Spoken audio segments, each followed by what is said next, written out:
사는 지역이 학군이 좋아질지 안 좋아질지를 숫자로 확인할 수 있는 좋은 방법이 하나 있는데 네. 그 지역에 있는 초등학교의 초등 저학년하고 초등 고학년 비율을 보면 알 수 있다. 분당도 분당 전체가 다 좋아. 그건 옛날 얘기인 거예요. 지금은 옥석을 좀 가리셔야 되고 데이터를 보셔야 되는 상황인 거죠.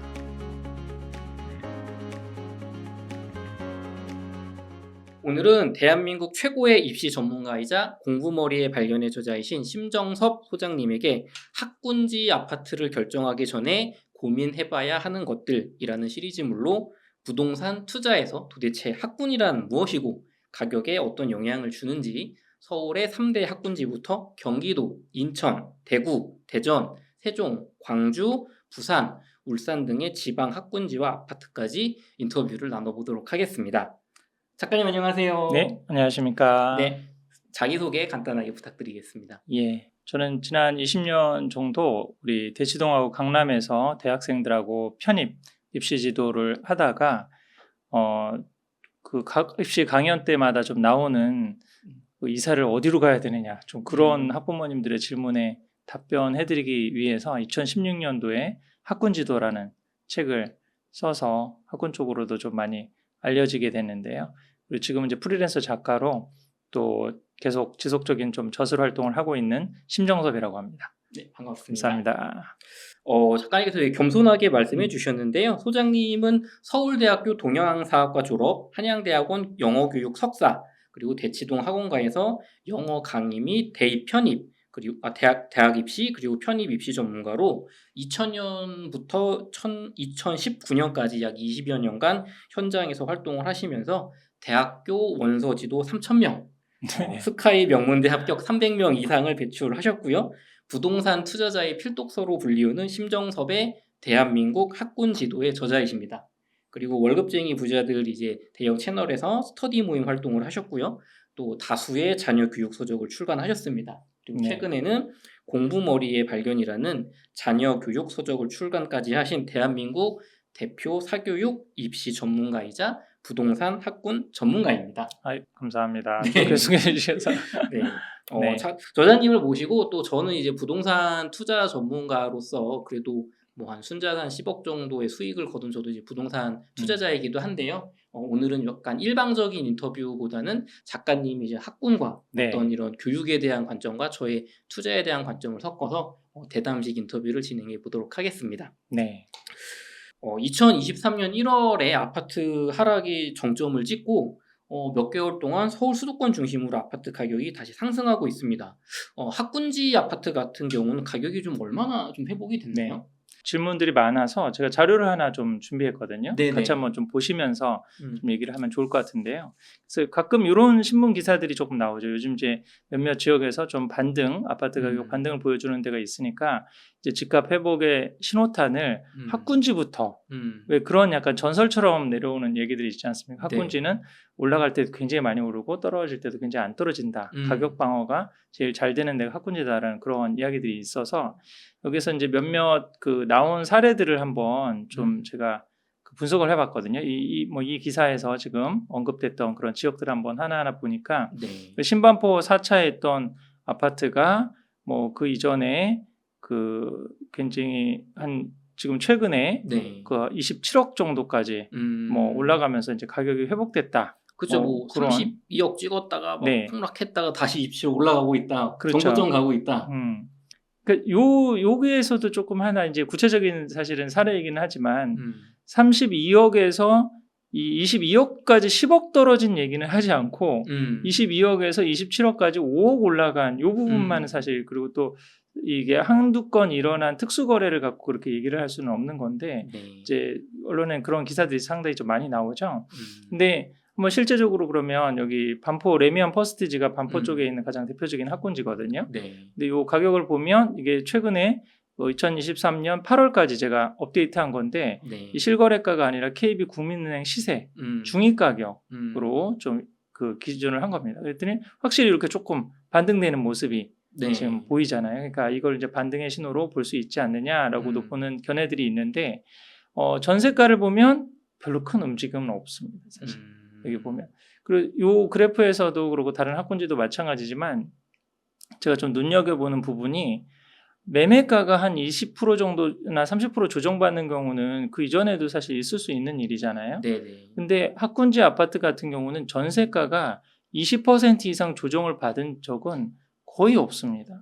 그 이전에도 여기 이 아파트 같은 경우는 2018년에서 2019년 올라가면서 조금 한 조정을 받았는데 한 5, 6% 정도 조정을 받은 것처럼 보이잖아요. 네네. 이렇게 지금 20% 이상 그것도 매매가가 아니라 전세가가 전세가는 실거주 수요이지 않습니까? 네네. 그런 부분들 사실 줄어드는 것도 이번 시기에 나타난 좀 특징적인 모습이기 때문에 저는 이제 다른 여러 가지 부동산 전문가님들 의견이 있지만 뭐 좀 제가 보통 생각하는 경우는 부동산은 이게 주식과 달리 그냥 급등락이 그렇게 막 쉽게 일어날 수 있는 곳은 아니라고 생각이 되거든요. 네. 이게 항공모함 같다는 그런 비유를 많이 하잖아요. 네네. 이제 떨어졌다가 다시 올라가는 데는 항상 좀 시간이 걸리기 때문에 이거를 좀 일시적인 현상이나 아니면 정부에서는 여러 가지 정책들을 사실 쓰고 있기 때문에 대출 정책이 예, 대표적으로 그렇죠. 그런 부분이 아닐까라고 좀 저는 학군적으로는 그렇게 판단을 하고 있습니다. 네. 사실 부동산 처음 공부하시는 분들은 학군을 갖고 공부하시는 것도 굉장히 좀 좋은 방법이거든요. 이게 일종의 주식으로 치면 대장주 같은 거잖아요. 네. 가장 대표적인 어떤 1등 주식이라고 할 수 있는 거니까 그런 관점에서 한번 볼 수도 있고요. 뭐 송도 같은 경우도 여기서는 굉장히 이제 신고가가 나왔기 때문에 네. 이 사례를 들어서 이게 회복되는 거 아닌가? 신고가를 지금 같은 이 조정기에 신고가를 쓴다. 예, 그렇게 할 수 있는데 근데 이런 기사도 자세히 살펴보면 평수가 57평대입니다. 근데 57평이 학군 아파트라고 하기는 조금 모순이 있죠. 왜 그러냐면은 보통 애들이 요즘 뭐 한두 명이고 그런데 57평에 살기는 쉽지는 않잖아요. 그러니까 네.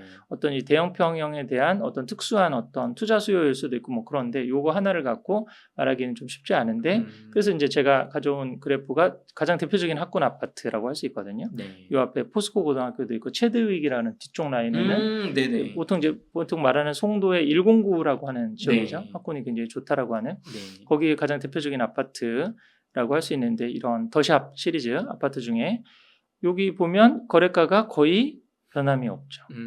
그래서 사실 송도 그래프는 인상적인 게 이 지금 2016년, 2017년 요때 이제 네. 신도시 생기고 중학교 학군이 굉장히 좋아졌거든요. 네. 고등학교 입결도 굉장히 좋고. 네. 근데 보통은 이제 많이 그렇게 착각을 하죠. 이렇게 그 입시 실적이 좋고 그런 중학교 우수도가 학업 성취도라든지 뭐 이런 게 특목고 자사고 진학률 같은 거 올라가면은 네. 금방 반영될 것 같지만 네. 우리 부동산 전문가니까 잘 아시잖아요. 학군이라고 하는 그런 입지의 종속 변수지 그렇죠. 이게 주도 변수, 독립 변수가 아니거든요. 그렇죠. 학군이 특출나다고 해서 뭐 교통이 안 좋거나 네. 뭐 직장이 없는데 그걸 이끌어 나갈 정도의 힘은 그렇죠. 있는 건 그렇게 아니죠. 치고 나가는 거는 아니기 때문에 그리고 또 반응이 아무래도 지금 인천권이었기 때문에 늦습니다. 지금 거의 2019년부터 이제 올라가기 시작한 거죠.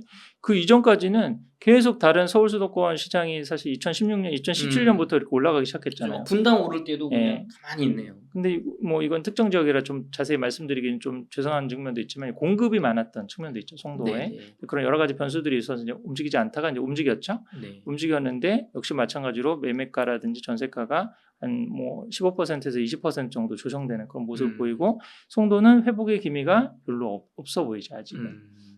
요즘도 마찬가지로 이것도 전세가도 회복의 기미가 좀 없어 보이는 이러한 모습이고 이제 가장 대표적인 학군 아파트라고 할 수 있는 게 이제 도곡동에 있는 렉슬 네. 아파트라고 할 수가 있거든요. 학원과도 굉장히 가깝고 우수한 중고등학교도 다 있는 지역인데 이 지역을 보면 잠깐 반등하는 듯했다가 다시 떨어지는 모습을 좀 보여주고 전세가도 오히려 더 떨어지는 모습을 보여주니까 네. 그러니까 여러 가지 지역마다는 사실 이제 요즘은 부동산 시장도 어떻게 보면은 디커플링이라고 그럴까요? 동조화시켜서 뭐 다 일어나는 게 아니라 각자 지역마다 특징이 조금씩 다르기 때문에 다르게 나타나는데 대세적으로 보면은 약간 일시적인 반등으로 봐야지 이게 회복의 어떤 시발점이다 이렇게 보기는 좀 학군 면에서는 좀 어렵지 않나 그런 생각이 듭니다. 그럼 학군지라고 해서 특별히 뭔가 더 이런 집값 하락기 혹은 조정기 시기에 뭐 버티는 준다거나 뭐 더 올라간다거나 뭐 그런 특징은 특별하게는 없는 거네요. 그 질문도 사실 굉장히 많이 받고 있는 거거든요. 네. 이제 그거 전에 한번 그러면 대표적인 지금 네. 서울 중심으로 얘기를 했으니까 네. 분당도 마찬가지죠. 분당도 보면 지금 반등의 이게 가장 대표적인 학군 아파트라고 할 수 있는데요.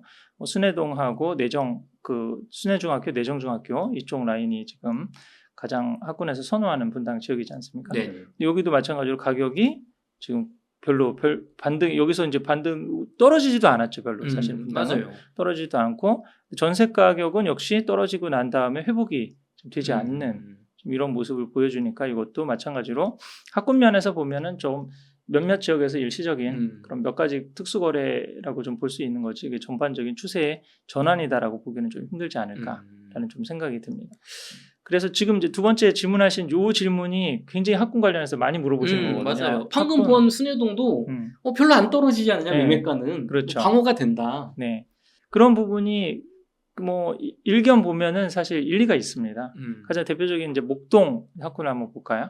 우리 나중에 이제 목동 자세히 이제 분석을 해볼 텐데 목동 네. 5단지가 이제 파리공원 학원가도 있고 네. 약간 선호하는 그 앞단지 라인에 주된 그런 선호 아파트 단지라고 할 수 있죠.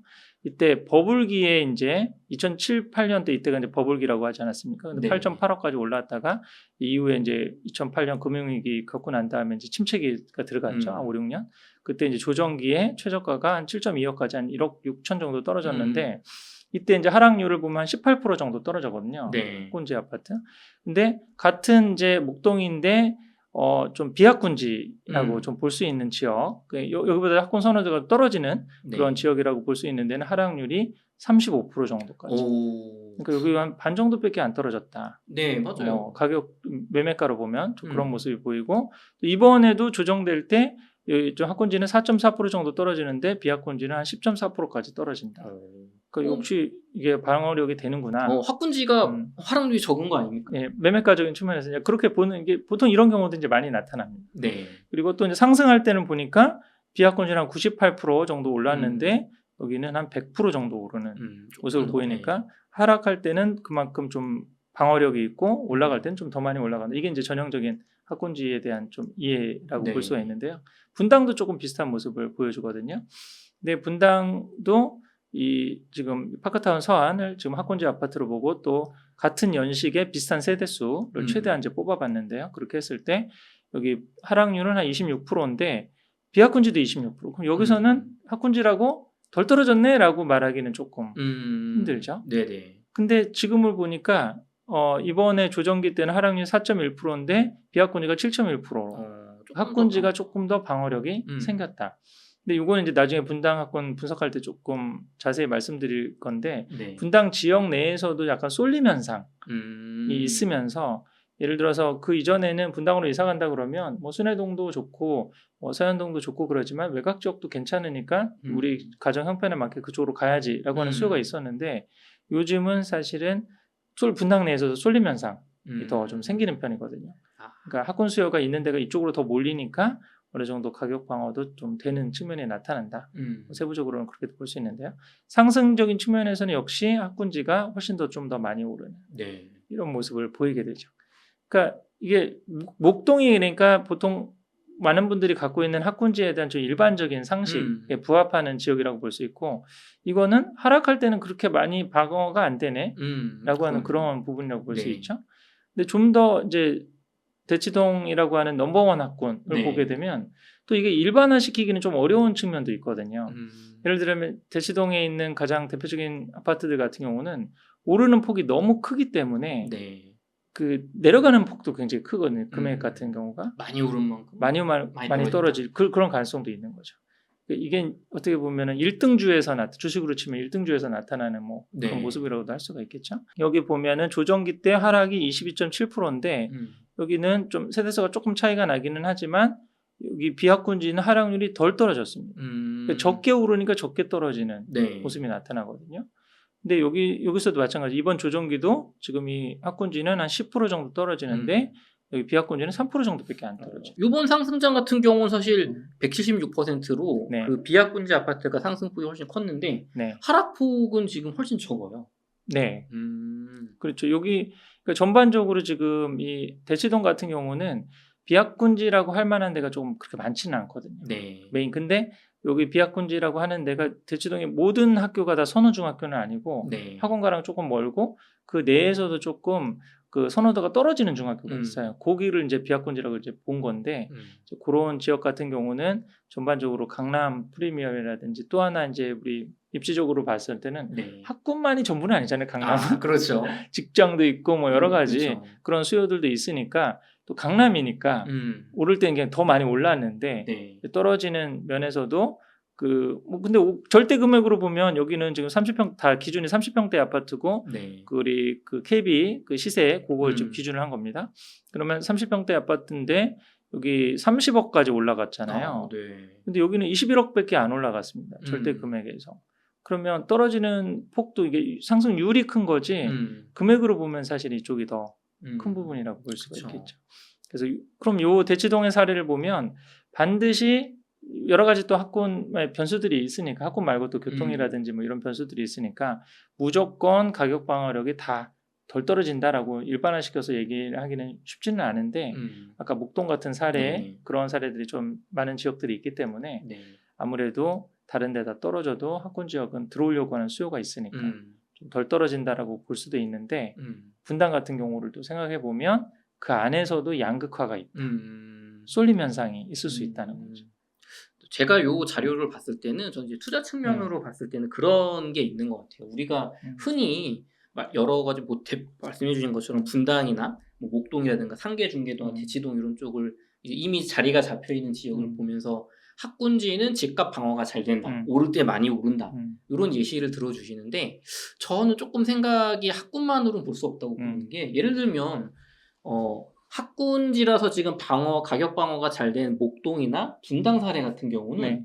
사실 지금 재건축 이슈가 엄청난 지역입니다. 네. 특히나 목동 같은 경우는 워낙 대지 지분이나 용적률이 좋기 때문에 굉장히 미래의 수익이 보장된 지역이거든요. 그러니까 목동 내에서도 연식이 이제 목동 이제 앞단지 뒷단지로 불리우는 재건축이 확실시 되는데 학군도 좋은 아파트와 맞죠. 재건축이 불가능한 수준의 뭐 기껏해야 리모델링이 될까 말까의 비학군지 아파트를 비교를 했을 때 얘가 학군의 영향이다. 이렇게 볼 수 없다는 거죠. 맞습니다.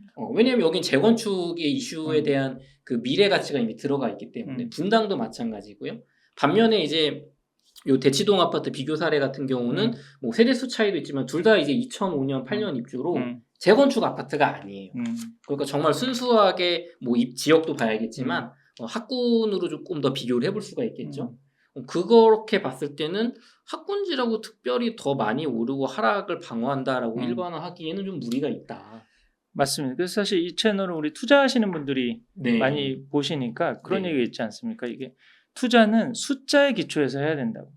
스토리에 기초해서 네. 학군지는 잘 안 떨어져. 이거는 분양업체나 아니면은 그 공인중개 복독방에서 하는 얘기죠. 네. 빨리 거래를 성사시키고 그쵸. 빨리 완판을 해야 되니까 스토리를 만들어내야 되는 거잖아요.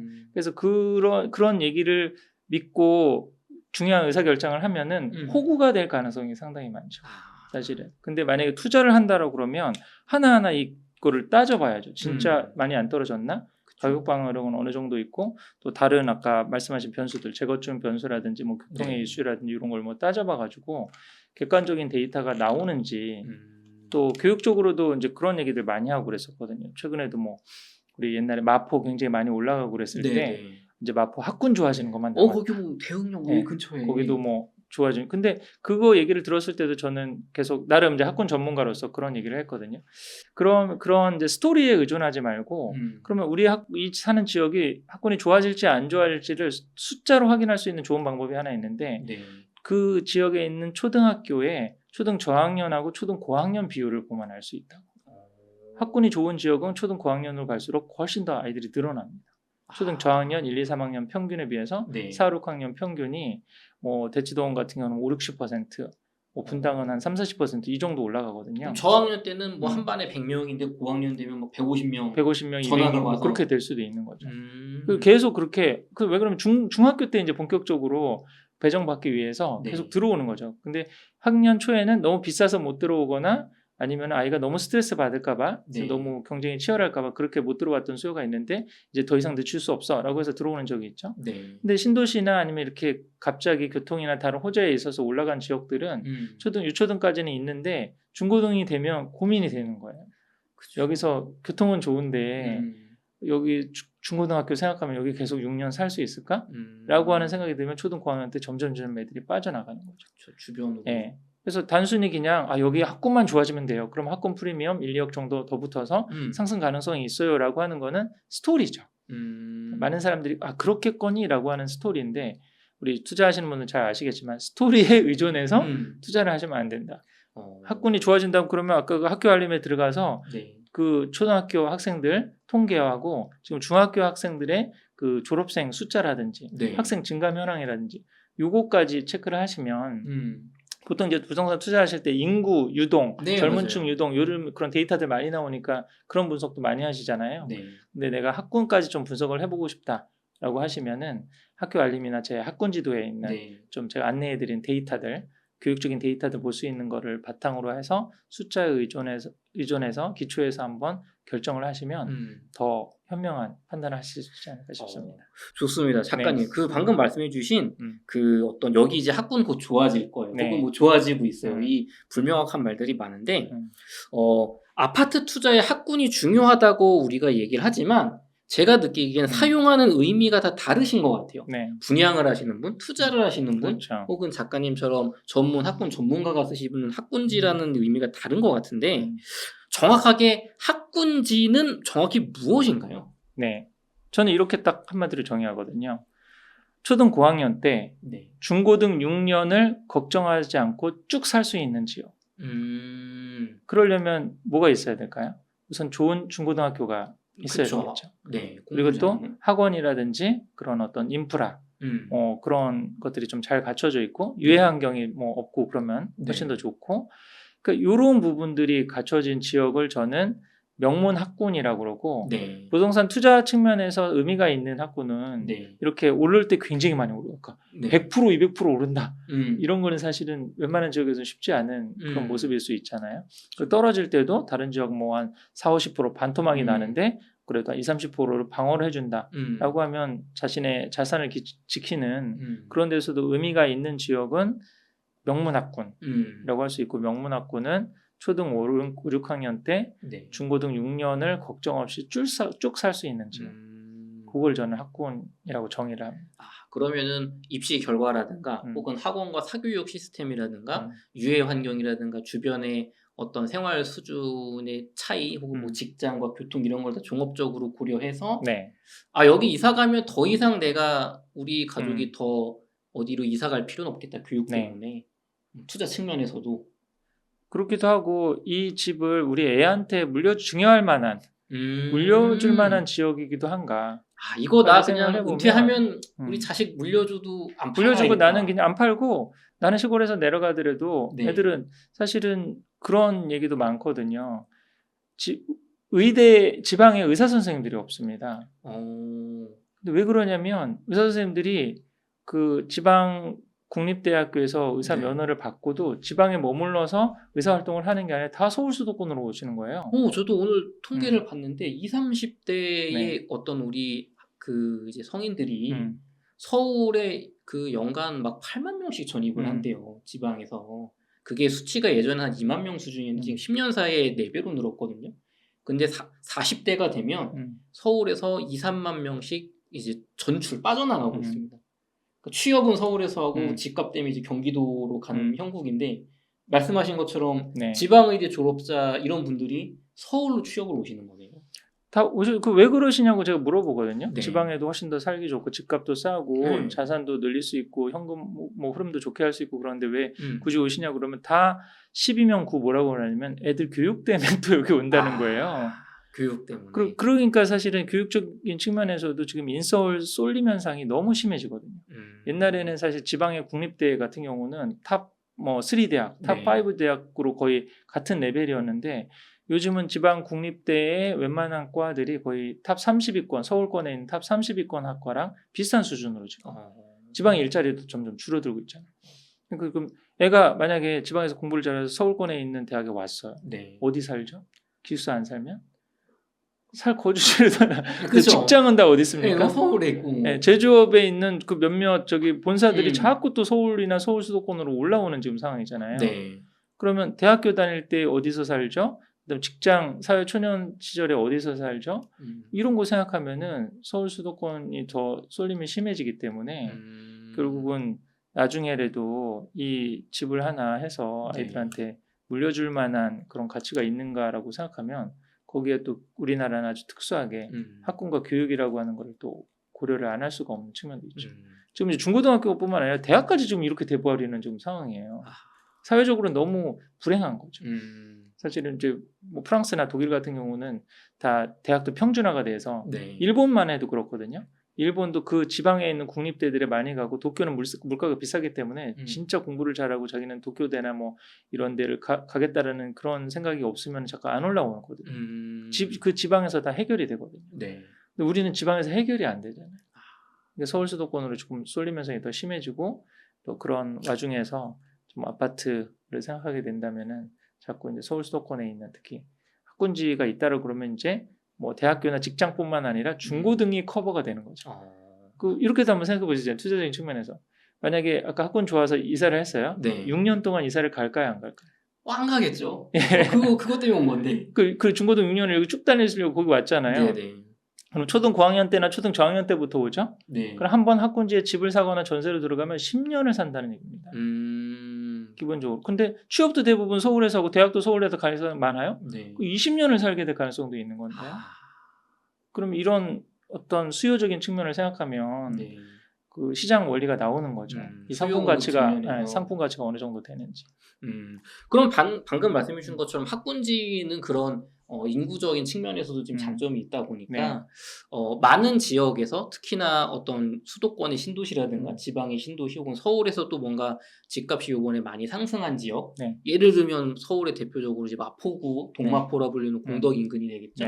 이런 어떤 지역에 있는 분들은 이제 학군지가 우리도 될 거다. 학원가가 많이 늘어나고 있다. 혹은 여기 뭐 동탄 같은 지역은 20대 이제 신혼부부가 막 몰려들고 있기 때문에 여기 이제 점점 애들 공부 많이 할 거고 교육이 발달할 거다. 적어도 뭐 목동 대치동만큼은 안 돼도 이제 우리가 가장 이제 부모님들이 걱정하는 이렇게 뭐 폭력적이거나 좀 이렇게 무서운 아이들이 막 동네에 섞여 있어서 우리 아이가 나쁜 영향을 받는 그런 지역은 아니기 때문에 여기 투자 가치가 훌륭하다. 뭐 이런 이야기 하시는 분들도 많이 있거든요. 작가님이 보시기에는 그런 곳의 학군지로서 투자 가치가 확실히 좀 있다고 보시는데요. 저는 한 3, 4년 학군만 관점으로 봤을 때. 그렇죠. 3, 4년 전부터 계속 좀 그런 견해들에 대해서 좀 보수적으로 많이 말씀을 드렸거든요. 다른 부동산 채널에 가서도 그런 말씀을 많이 드렸었는데 그 근거로 제가 말씀드렸던 가장 큰 원인은 저출생입니다. 저출생. 만약에 그러니까 지난 10년간 신생 학군으로 명문 학군의 반열에 오른 학군을 거의 찾아보기 힘듭니다. 특정 지역이라 제가 좀 죄송스럽긴 하지만 우선 동탄 같은 경우는 유초등의 천국이고 직주건접이지 않습니까? 삼성이 있고 일자리 기반의 신도시죠. 배드타운이 아니잖아요. 분당이나 일산처럼 배드타운이 아니었잖아요. 근데 일자리를 기반으로 했고 그것 때문에 전국에서 모였습니다. 사실은. 그쵸. 그런 IT 일자리는 젊은 어떤 엔지니어들도 많이 거기 살고 그랬는데 그러고 동탄이 10년 지났잖아요. 동탄이 명문학군이라고 할 수 있나요? 그 명문학군이라고는 쉽진 않은 것 같아요. 그러니까 동탄에서 자꾸 분당이 안 되면 영통이나 광교 쪽으로 빠진다든지 수지 쪽으로 빠진다든지 이런 수요들이 굉장히 많은 거예요. 근데 동탄은 또 이제 화성 전체가 비평준화 지역이라고 하는 또 여러 가지 교육적으로는 또 그런 한계도 이제 갖고 있어요. 이제 그런 부분도 조금 있고 그러니까 지난 10년 뭐 위례도 마찬가지죠. 위례도 서울하고 굉장히 가깝잖아요. 위례는 뭐 미래가 창창하다. 근데 학군적으로는 여기를 명문학군이라고 하기는 사실은 좀 쉽지가 않은 거죠. 거의 준서울이나 다름없는데. 그렇죠? 그러니까 이렇게 지금 설명을 드릴 수가 있거든요.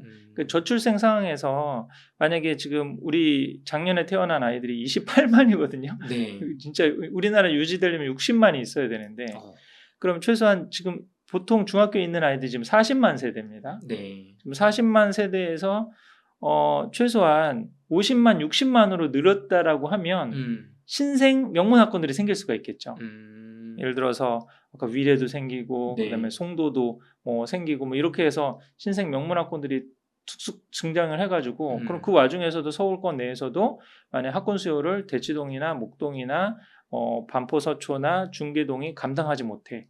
그러니까 이번 다음 타자는 마포공덕이야. 네. 아니면 은평 뉴타운이야. 아니면 영등포 신길이야. 네. 뭐 여의도야. 여의도는 아파트는 원래 좋았으니까 뭐 네. 이렇게 해줘야 되는데 이게 자꾸 애들이 점점 늘어나서 40만이 60만이 되고 100만이 된다면 새로운 학군지들이 막 드러나겠죠. 왜 그러냐면 목동 들어갈 수 있는 수요가 한계가 있잖아요. 그렇죠. 예? 그런 상황에서 이제 다른 옆에 있는 신도시들이 학군이 점점 좋아지고 이렇게 돼야 되는데 그런 현상이 일어났냐는 거죠. 지난 10년간. 지난 10년간 60만에서 40만 세대로 줄어들었는데도 없었는데 앞으로는 이제 28만 그렇죠. 세대가 40만에서 지금 20만 세대로 떨어지는 상황인데 그럼 신생 명문 학군이 나올 수 있겠냐는 거. 그 안에서도 양극화가 일어나고 더 그 양극화의 사례로 제가 많이 말씀드린 게 분당이거든요. 네. 분당이 제가 오히려 분당은 지금도 이제 사실 고등학교 학군도 굉장히 좋기 때문에 네. 수도권 넘버 원이고 이게 지금 평촌이나 일산 같은 2등 학군하고 굉장히 차이가 많이 나는 1등 학군이거든요. 따라올 수 없는 정도의. 네. 분당은 뭐 사실 경기도 남부권의 모두 교육적인 측면에서 다 빨아들이고 있는 것 같아요. 특히 이제 고등학교 측면에서도 그렇습니다. 나중에 분당 쪽 자세히 한번 분석을 같이 해보면 더 느끼실 수 있을 텐데, 근데 그런 상황에서도 사실은 분당 제가 2016년도에 처음 우리 학군지도 썼을 때 분당의 전국 100위권 안에 들 수 있는 우수 중학교, 학업 성취도라든지 특목 자사고 진학 비율이라든지 이런 걸 봤을 때 우수 중학교라고 할 수 있는 데가 분당이 16학교 정도 됐거든요. 100위권 중에 16개. 네, 16개나. 근데 강남이 14지였습니다. 분당이 당시로는 더 우수했던 중학교 수준만 그 숫자로만 생각하면 양쪽으로 분당이 훨씬 더 많은 쪽이었거든요. 근데 제가 이번에 학군지도 개정판을 내면서 2021년도 기준으로 해서 다른 이제 학업 성취도를 평가할 수 있는 기준이 몇 가지 없어졌거든요. 그래서 기존에 있는 데이터들을 해서 같은 기준으로 제가 비교를 했을 때 분당이 지금 100위권, 전국에 한 100위권이라고 들 수 있는 학교가 한 7, 8학교 정도로 줄었어요. 그럼 절반 이상이죠. 절반 정도. 그러면 그게 어떻게 된 거냐? 그 2016년도 지역은 분당 정체가 약간 상향 평준화였거든요. 다 그 분당의 메인 학군이라고 할 수 있는 뭐 순회동이라든지 아니면 서현동이라든지 임해동이라든지 뭐 정자동이라든지 뭐 이런 지역도 사실 좋고 그 외곽에 있는 뭐 특정 지역이라 제가 말씀드리기는 좀 그렇지만 위아래로 있는 지역들 있죠. 그런 지역도 뭐 어느 정도 괜찮아. 여기도 좀 좋은 지역이라고 생각하는 상황이었는데 지금은 그쪽에 있는 중학교의 어떤 학업 성취도라든지 이런 게 학생 수라든지 굉장히 많이 떨어진 상황. 그리고 학군 수요가 작고 순회동 그다음에 뭐 분당이나 뭐 서현동 이쪽으로 자꾸 몰리는 거죠. 그러니까 저출생 상황에서는 학군지 내에서도 양극화가 일어나고 1등 쏠림 현상이 더 심해지는 현상이 나타나는 거예요. 명문 학군지라고 안심인 게 아니라 명문 학군지 내에서도 그 학군지 내에서도 특정 동에 더 몰리고 약간 2등, 3등, 4등이었던 친구들은 그런 학군은 탈락을 하고 그럼 그런 상황에서 명문 학군지가 이런 상황이 명문 학군지가 아닌 신생 명문 학군지 탄생은 더 힘들어지겠죠. 정말 어렵겠네요. 그리고 그런 상황에서 만약에 투자적인 측면에서 접근을 한다면 마찬가지거든요. 분당 전체가 다 좋아. 그건 옛날 얘기인 거예요. 지금은 옥석을 좀 가리셔야 되고 데이터를 보셔야 되는 상황인 거죠. 여기 분당이 학군이 좋으니까 안 떨어지게 이런 식으로 사실 투자하시는 분은 없겠죠. 지금 그러면 학군에서도 좋은데 같은 학군의 메리트 그 전에 가지고 있었던 입지의 한 요소로서 이 지역이 학군 프리미엄이 있었던 거잖아요. 근데 지금 교육적인 측면이나 제 학군지도 책을 보시면 이 지역의 학군 프리미엄은 상당히 많이 쇠퇴됐다. 저희가 지방도 다룰 거지만 대구 수성구라고 해서 수성구 이름값만 보고서 학군지라서 안 떨어져 이런 생각으로 들어갔다간 투자적인 측면에서 큰 손해를 볼 수도 있겠네요. 근데 대구에서도 그 만촌동이라고 하는 그런 지역이 있거든요. 범사 만삼이죠. 그 라인이 튼튼한 거죠. 근데 그 수성구에서도 수성구 외곽은 학군지의 메리트, 학군 프리미엄을 그렇게 많이 가져간다라고 보기는 힘든 지역이라고 볼 수 있죠. 그러면 전반적으로 앞으로 우리가 학군지에 그러니까 투자를 함에 있어서 학군이라고 해서 그냥 뭐 대치동이면 무조건 좋겠지, 분당 무조건 좋겠지가 아니라 철저하게 그 안에서 따져봐야 하고 더 나아가서 어떤 뭐 신도시 투자라든가 그건 중급지 투자를 할 때는 여기가 학군이 앞으로 명문 학군이 될 거야 이런 말은 작가님은 좀 경계해야 된다. 쉽지 않다. 이게 사실은 뭐 주식이나 부동산 같은 게 속성은 다르지만 여러 가지 측면에서 비슷한 측면도 많이 나오잖아요. 대세 상승기는 다 좋은 거죠. 아, 그렇죠. 학군도 좋고 교통적으로 다 좋은데 이제 떨어지는 시기에 옥석이 들어가는 거잖아요. 그런 거를 잘 보시. 지금은 이제 조정기고 떨어지는 시기이기 때문에 네. 그런 걸 잘 보시고 만약에 경제적 판단을 하신다 그러면 학군 프리미엄 때는 나 이 지역을 선택했어라고 하면 이게 진짜 학군 프리미엄인지 많은 사람이 생각하는 그냥 무늬만 학군 프리미엄인지 그거를 분석하실 수 있는 눈이 있어야 올바른 판단을 하실 수 있지 않을까 싶습니다.